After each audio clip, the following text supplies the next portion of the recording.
बिस्मिल्लाहिर्रहमानिर्रहीम, अस्सलामुअलैकुम। KBS बल्दियाती news के साथ मैं हूं यासिर पीरजादा। आइए नजर डालते हैं सबसे पहले हेडलाइंस पर।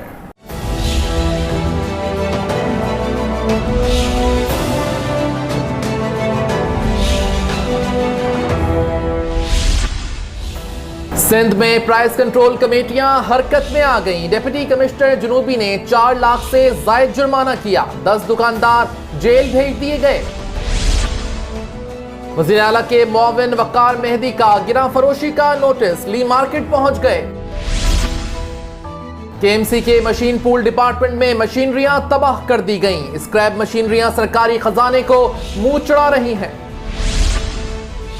MD वाटर बोर्ड का पानी माफिया के खिलाफ ऑपरेशन, मुल्जिमान फिर हाथ न आए।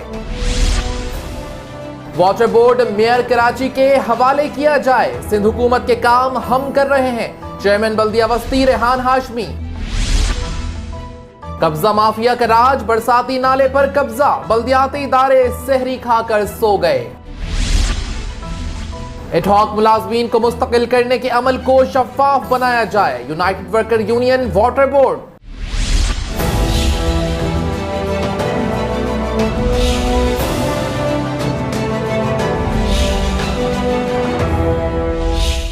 हेडलाइंस आप जान चुके हैं, खबरों की तफसील शामिल करेंगे एक ब्रेक के बाद। आप रहिए KBS बल्दियाती न्यूज के साथ।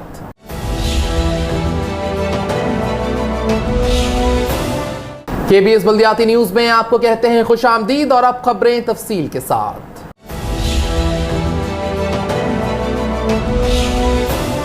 रमजान में गिरा फरोशी पर भारी जुर्माने किए जा रहे हैं। जिला जुनूबी में अब तक 4 लाख से जायद जुर्माने किए गए, जबकि 10 दुकानदारों को जेल भेज दिया गया। आइए इस हवाले से देखते हैं ये रिपोर्ट। रमजान मुबारक के आते ही सिंध भर में प्राइस कंट्रोल कमेटियां तो बना दी गई, और प्राइस कंट्रोल कमेटियों ने अपने तौर पर कार्रवाइयों का आगाज भी कर दिया है। कमिश्नर कराची जहां कराची में सरबराही कर रहे हैं, वहीं उनके डिप्टी कमिश्नर और असिस्टेंट कमिश्नर कराची के अंदर जायद मुनाफा हासिल करने वाले और सरकारी नरखों को आवेजा न करने वालों के खिलाफ कार्रवाइयों में मसरूफ हैं। लेकिन सिंध भर में जहाँ कार्रवाइयाँ जारी है, वहीं भारी जुर्माने भी आयद किए जा रहे हैं। लेकिन गिरा फरोश जो है वो अपनी हरकतों से बाज आते दिखाई भी नहीं दे रहे हैं। डिप्टी कमिश्नर हो, असिस्टेंट कमिश्नर हो, ये शाम में कार्रवाई करते हैं, लेकिन इस दौरान उनके जाते ही महंगे दामों फरोख्त शुरू हो जाती है और जुर्माने की मद में दी गई रकम सार्फिन से वसूल की जाती है। लेकिन हम आपको बताते हैं कि सिंध भर में जुम्मा 10 मई तक डिप्टी कमिश्नरों ने या प्राइस कंट्रोल कमेटियों ने क्या कारकर्दगी का मुजाहरा किया। जिला बदीन में अब तक 16,450 रुपए जुर्माना आयद किया जा चुका है। दादू में 78,600 रुपए, हैदराबाद में 2,15,000 रुपए गिरा फरोशी के मद में जुर्माना किया गया। जैकबाबाद में 13,600, जामशोरों की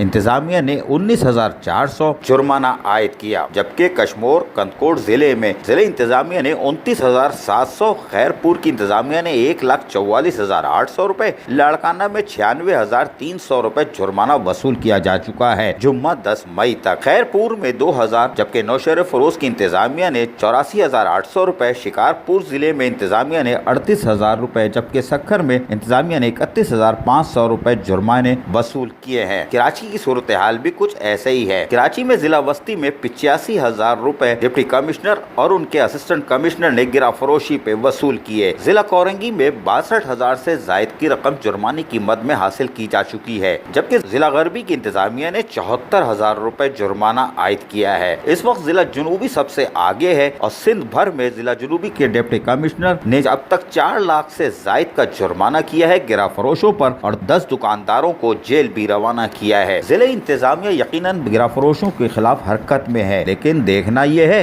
क्या इन जुर्मानों के बाद दुकानदार ये जुर्माना सार्फिन से वसूल करते हैं। क्या सस्ती अशिया मिलेगी जो रमजान मुबारक से पहले थी, ये एक सवाल है। अजीज आरिफ, KBS बल्दियाती न्यूज कराची। वज़ीर आला के मुआविन वकार मेहदी ने ली मार्केट में गिरा फरोशी का नोटिस लेते हुए खुद दौरा किया।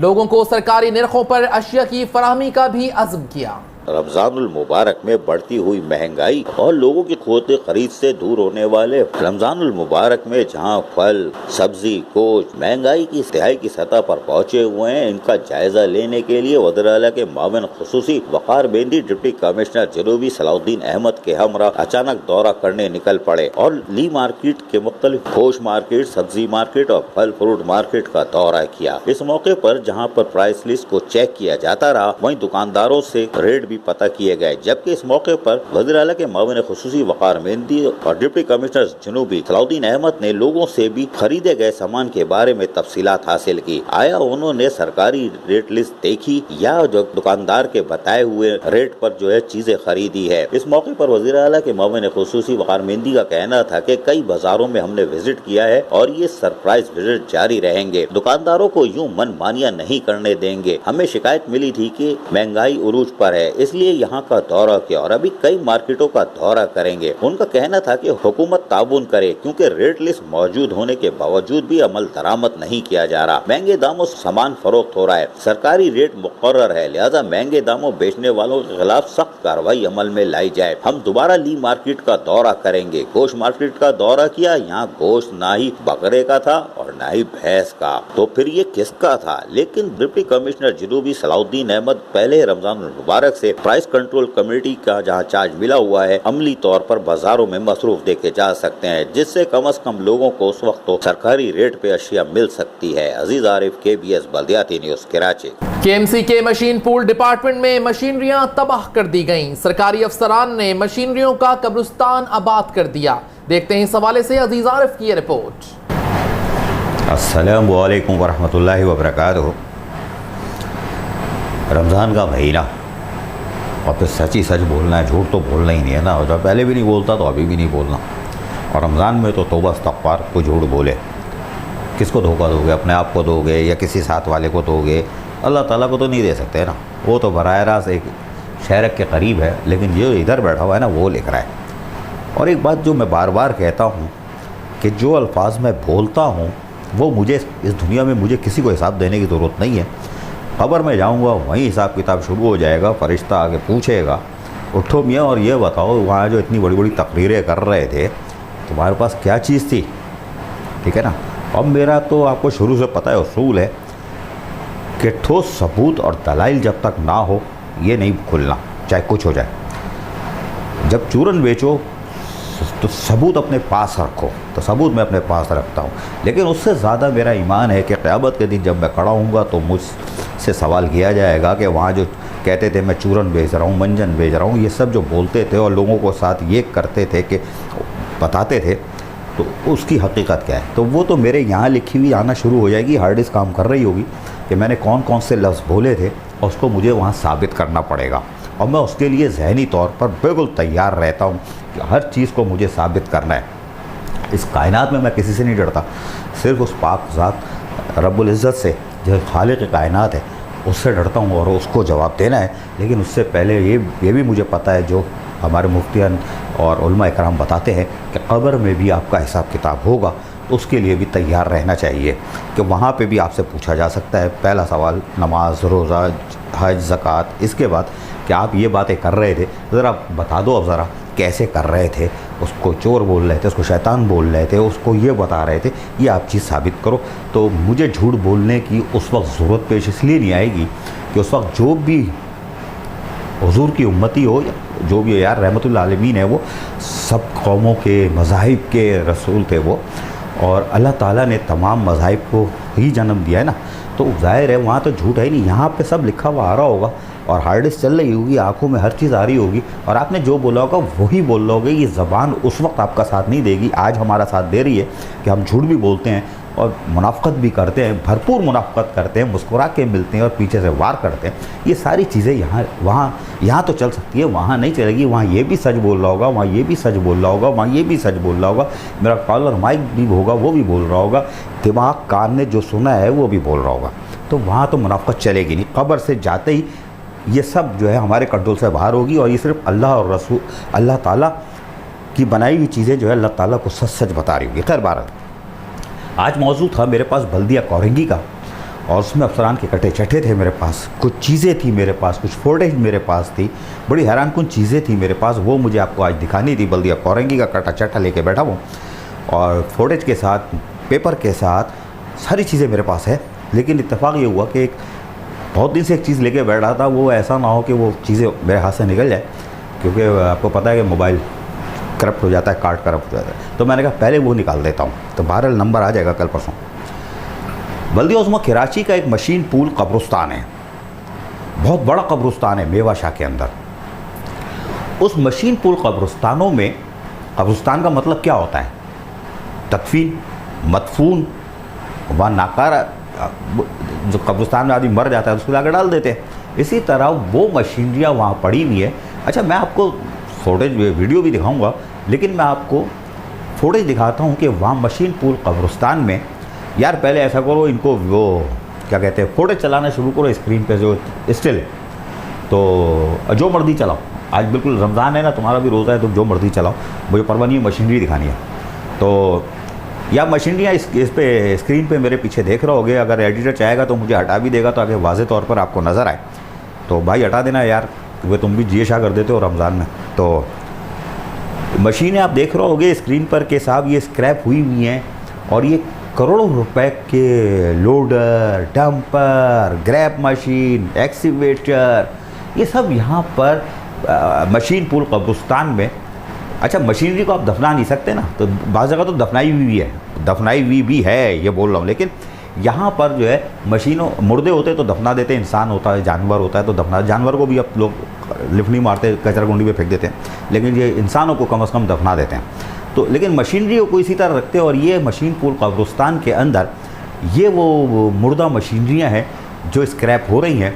और अगर आपको याद हो, मैं बार बार इसको दिखाता रहता हूँ कि शायद हमारे मेयर कराची वसीम अख्तर इस तरफ तवज्जो दें और अपनी मशीनरियों को थोड़ा सा बना लें, तो ये अरबों रुपए का ख़जाना है यहाँ पर, और इससे आप शहर को मेंटेन कर सकते हो। वो अलग बात है कि Sindh solid waste management board जो हाथी यहाँ आया हुआ है, और वो आपको भी खा रहा है, वो आपके चेयरमैनों को भी खा रहा है, और वो चेयरमैनों को तो छोड़ो, वो आवाम को भी, कराची की आवाम को भी खा रहा है। सिंध की, अच्छा कराची पे सबसे ज़्यादा तवज्जो Sindh solid waste management board की ना, सबसे ज़्यादा है। कभी किसी ने नोट किया है?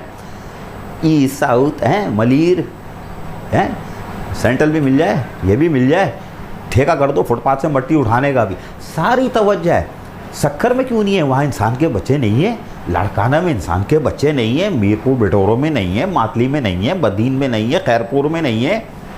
वहाँ कोट देहातों में हमारे माए बहन बुजुर्ग जो बेटियाँ हैं, क्या उनको सेहतमंद माहौल की फराहमी नहीं चाहिए? सिंध सॉलिड वेस्ट मैनेजमेंट सिर्फ कराची पे, वाह आफरीन है। यहीं से वो नोट तोड़ो, यहीं से नोट तोड़ो, यहीं से खून निचोड़ो, कराची से निचोड़ो। और कराची इतना खुशकिस्मत है कि यहाँ से वो ख़जाने निकाल निकाल के इस्लामी जमहूरिया पाकिस्तान को मजबूत करने के लिए, उसका पहिया चलाने के लिए हाजिर है।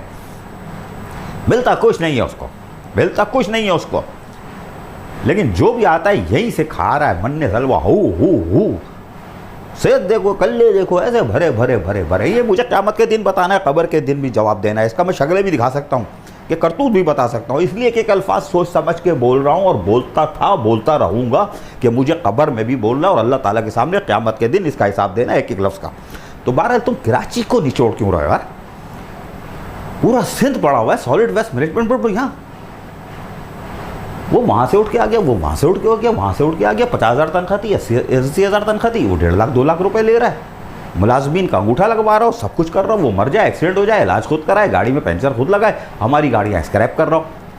अभी वो मेवा शाह जो कब्रिस्तान है, मशीन पूल कब्रिस्तान मेवा शाह में, जहाँ करोड़ों लोग दफन है, वहाँ हमारी ये मशीनरियाँ मदफून है। मदफून क्या है? मदफून ही है ये। उसमें अभी बहुत जगह है।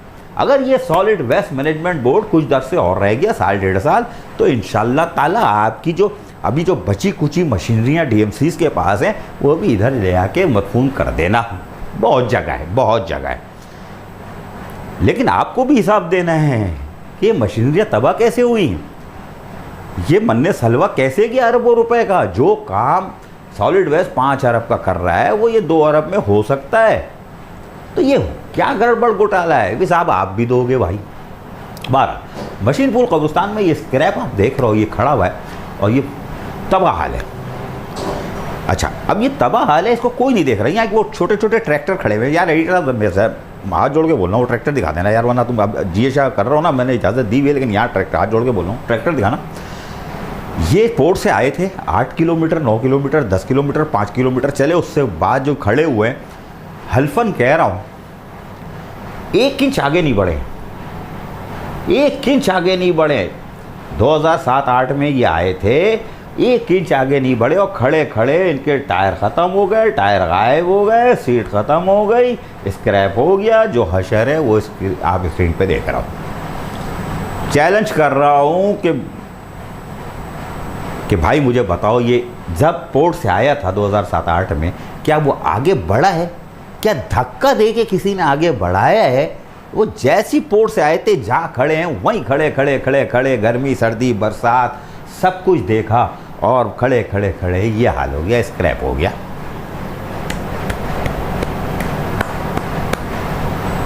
कराची वाले, कराची के हमदर्द, ये असर हो गया। आपने देखा, आपने इसे कहते हैं कराची। हाँ, क्या कह रहा था भाई?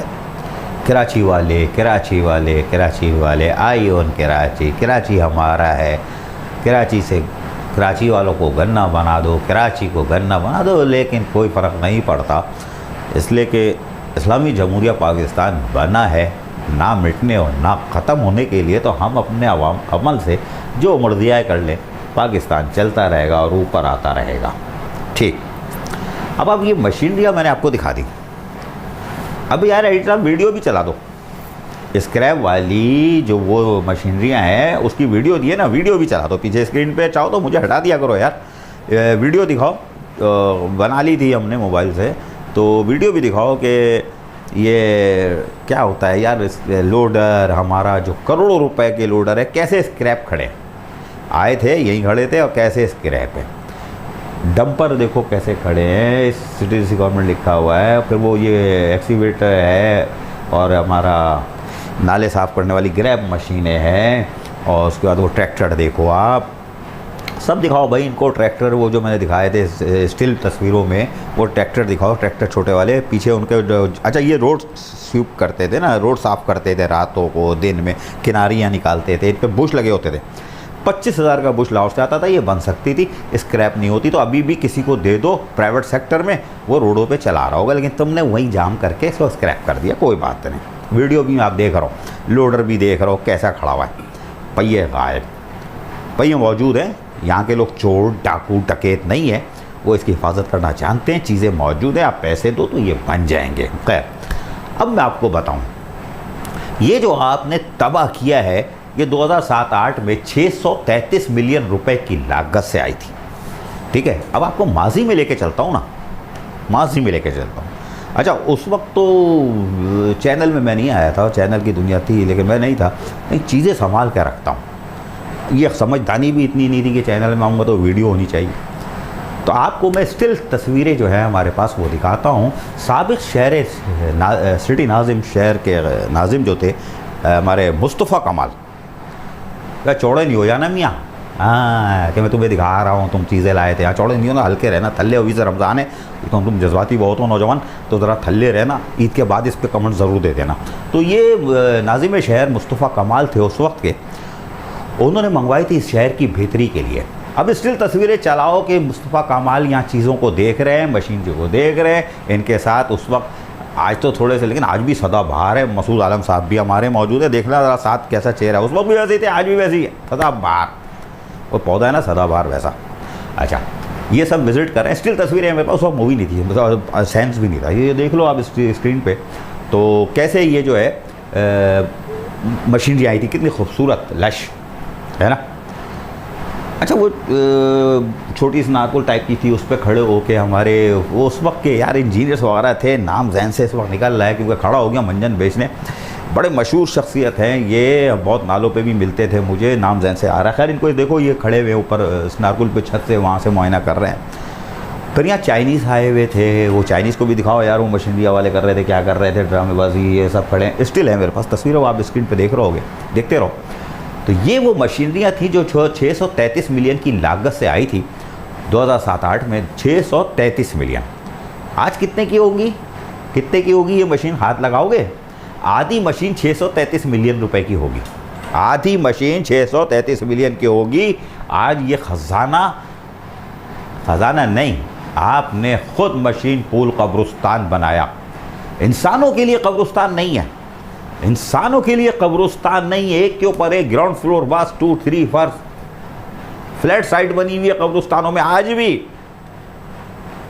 पता नहीं अंदर वाले का क्या हाल होता होगा, कोई 2 नंबर घुस गया होगा तो वो तो उसको वहाँ पे भी तंग कर रहा होगा है, और कोई पानी चोर घुस गया होगा, कोई वाटर बोर्ड का अंदर होगा, वो क्या कर रहा होगा, कोई बल्दिया कोरंगी का पुराना पड़ा होगा, वो क्या कर रहा होगा, देख रहा होगा, ये हल्के के लिए नोट शीट बना रहा है, मेरे को यहाँ भेज दिया है इसने, वो शाबाश। वो भी बोलता है या अल्लाह कुछ दिन और छोड़ देता, इनकी तरह मैं भी पैदागिरी कर लेता, वो 4 दीवारी महफूज मुकाम पे 8 करोड़ के बंगले में रह लेता। खैर वो अगले 10 सेशन में। ये सारी मशीनें मैंने आपको दिखाई कैसे आई थी 0 मीटर, इसको तबाह किया।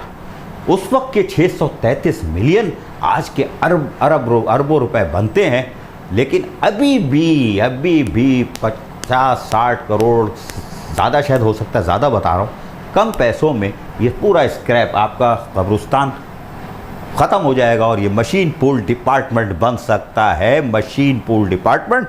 और मेयर कराची जिस तरह रोते हैं तो सईद गनी साहब आपसे कहूँगा, आप इदारे के सरबराह हो, इस तरह जाके मशीन पूल कब्रिस्तान में जाके इन मशीनरियों को देखो, और चाहो तो थोड़ा सा पैसा दे के इन मशीनरियों को बना के शहर में डालो, और सॉलिड वेस्ट मैनेजमेंट बोर्ड की तरफ ज़रूर देखना। कोई देखे ना देखे, अल्लाह तो देख रहा है और हिसाब तो देना है। तो सॉलिड वेस्ट मैनेजमेंट बोर्ड में एमडी साहब और आप लोग जितने अफसरान बैठे हो, ज़रा आप लोग भी इस बात का ख्याल रखना। मुझे पता है कि मुझे एक लफ्ज़ का हिसाब देना है, तो आप लोग को भी देना है। तो रमज़ान मुबारक का महीना है, बहुत अच्छी बात है, खुद जाके लिख के दे दो भाई इसमें ये होता था, हमने कान पकड़े, रमज़ान का महीना है। अजीज़ आरिफ ने बता दिया कब्र में भी हिसाब होगा और वहाँ पे भी होगा।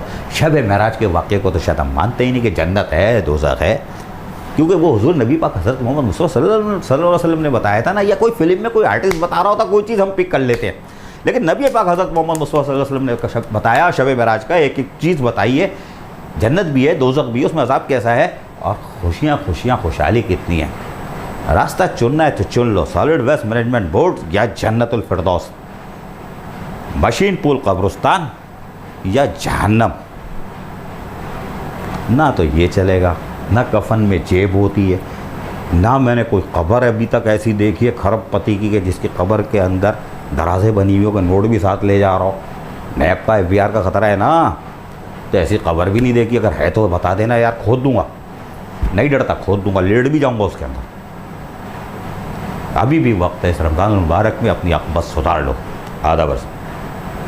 एमडी वाटर बोर्ड का पानी चोरों के खिलाफ ऑपरेशन, मुल्जिमान फिर हाथ ना आ सके। Karachi water and sewerage board ने एक बार फिर गैर कानूनी हाइड्रेंट्स और पानी चोरों के खिलाफ ऑपरेशन जारी रखा। गुज़िश्ता रात MD water board Asadullah Khan की सरबराही में Karachi water and sewerage board के महकमा इन्फोर्समेंट और पुलिस की भारी नफरी ने PIDC पुल के नीचे गैर कानूनी तौर पर कायम हाइड्रेंट्स के खिलाफ कार्रवाई की। अचानक की गई कार्रवाई के दौरान वाटर बोर्ड के अमले ने वहाँ मौजूद चीजों को जब्त किया और कुएं को मिसमार करना शुरू कर दिया, जबकि MD water board Asadullah Khan कामों की खुद निगरानी करते रहे। इस मौके पर MD water board Asadullah Khan का कहना था कि गैर कानूनी हाइड्रेंट्स और पानी चोरों के खिलाफ क्रैकडाउन जारी रहेगा। पानी चोर कितने ही बाअसर क्यों ना हो, बच नहीं सकेंगे। उनका कहना था कि गैर कानूनी हाइड्रेंट्स के खिलाफ कार्रवाई में वाटर बोर्ड, महकमा इन्फोर्समेंट और पुलिस की भारी नफरी ने हिस्सा लिया, जबकि गुलशन इकबाल और दीगर मुकामात पर भी होने वाली कार्रवाइयों में पुलिस ने हमारा भरपूर साथ दिया है। उनका कहना था कि PIDC पर कायम गैर कानूनी हाइड्रेंट पर पहले भी ऑपरेशन किया जा चुका है और 6 माह पहले किए गए ऑपरेशन में भी सामान जहां जब्त किया गया था, कुएं को मिसमार कर दिया गया था। लेकिन 6 माह बाद पानी चोरों ने एक बार फिर हाइड्रेंट कायम कर दिया था। अब के इनके खिलाफ भरपूर कार्रवाई अमल में लाई गई है और इस गैर कानूनी हाइड्रेंट के बायस किमाड़ी के मुख्तलिफ इलाकों को पानी की फराहमी भी मुतासर हो रही थी। लेकिन कार्रवाई के दौरान यहाँ मौजूद अफराद फरार होने में एक बार फिर कामयाब हो गए, जिसका सख्ती से नोटिस लिया गया है और जिस जगह पर यह गैर कानूनी हाइड्रेंट चलाया जा रहा था उसको मुकम्मल तौर पर सील करने के बाद वाटर एंड सीवरेज बोर्ड के अफसरान की खुसूसी टीमें तैयार की गई है। जहां जहां ऑपरेशन किया जा रहा है वहां दोबारा गैर कानूनी हाइड्रेंट्स कायम ना हो, उनकी सख्त मॉनिटरिंग की जाएगी। अजीज आरिफ, KBS बल्दियाती न्यूज, कराची। चेयरमैन बल्दिया बस्ती रेहान हाशमी ने कहा है कि लोगों को पानी, सीवरेज के मसाइल से निकाल रहे हैं।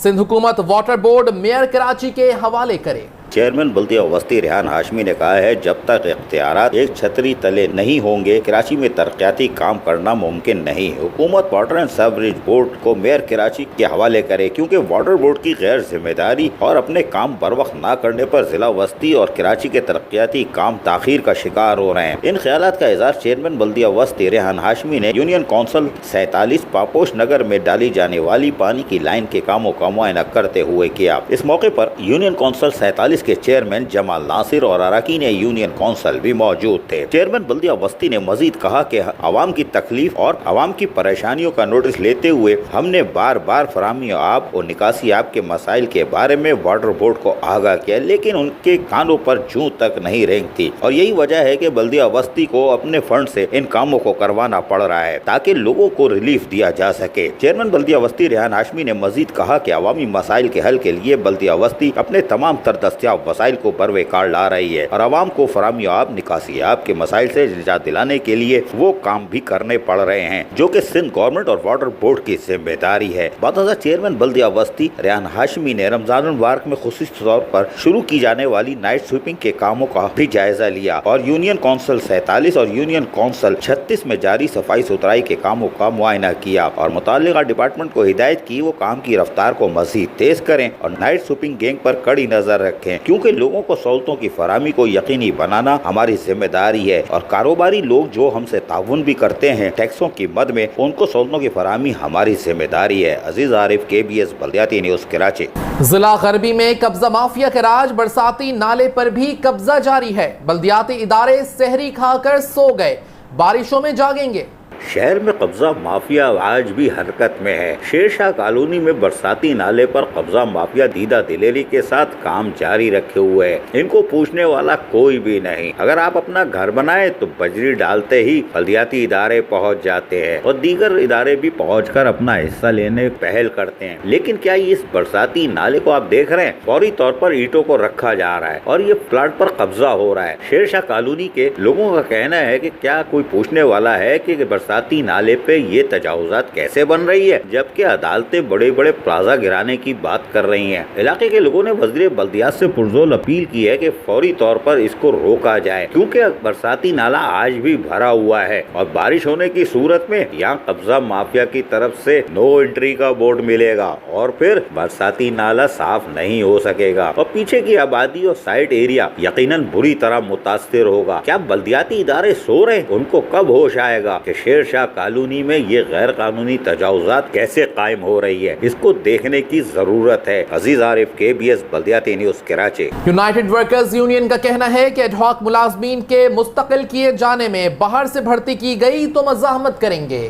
Karachi water and sewerage board की यूनाइटेड वर्कर्स यूनियन के चेयरमैन जोसेफ सनम, सदर पुनल मक्सी, जनरल सेक्रेटरी इकराम खान ने कहा है कि वाटर बोर्ड की गवर्निंग बॉडी के इजलास में कानूनी कार्रवाई अदालती गाइडलाइन के मुताबिक करके निकाले गए 500 से जायद एडहॉक मुलाजमीन को दोबारा भर्ती करने के अमल को शफाफ बनाया जाए। उनका कहना था कि असल और हकीकी एडहॉक मुलाजमीन को जुमला कागजी कार्रवाई करके मुकम्मल करने के बाद इनकी काबिलियत, सलाहियतों और तजर्बे के मुताबिक भर्ती किया जाए। यूनाइटेड वर्कर्स यूनियन के रहनुमाओं का कहना था कि बाहर से गैर कानूनी तौर पर भर्ती करने के अमल की शदीद मज़ाहमत की जाएगी। उन्होंने तमाम एडहॉक मुलाजमीन को कामयाब जद्दोजहद करने पर एक बार फिर मुबारकबाद पेश करते हुए कहा कि माजी में भी यूनाइटेड वर्कर्स यूनियन बिला रंग व नस्ल किसी तफरीक के बगैर मुलाजमीन के हुकूक की जद्दोजहद के लिए खड़ी थी और ये खड़ी रहेगी। यूनाइटेड वर्कर्स यूनियन ने नाइंसाफियों के खिलाफ जद्दोजहद की है और आइंदा भी हकदारों का उनका जायज हक दिलवाने के लिए कोशा रहेंगे। यूनाइटेड वर्कर्स यूनियन के रहनुमाओं ने MD water board Asadullah Khan और chairman water board Saeed Ghani का एडहॉक मुलाजमीन का मसला हल करवाने के लिए कानूनी पेशरफ्त पर शुक्रिया भी अदा किया। अजीज आरिफ, KBS बल्दियाती न्यूज कराची। KBS बल्दियाती न्यूज में फिलहाल इतना ही। मजीद खबरों और अपडेट्स के लिए देखते रहिए KBS बल्दियाती न्यूज यूट्यूब चैनल।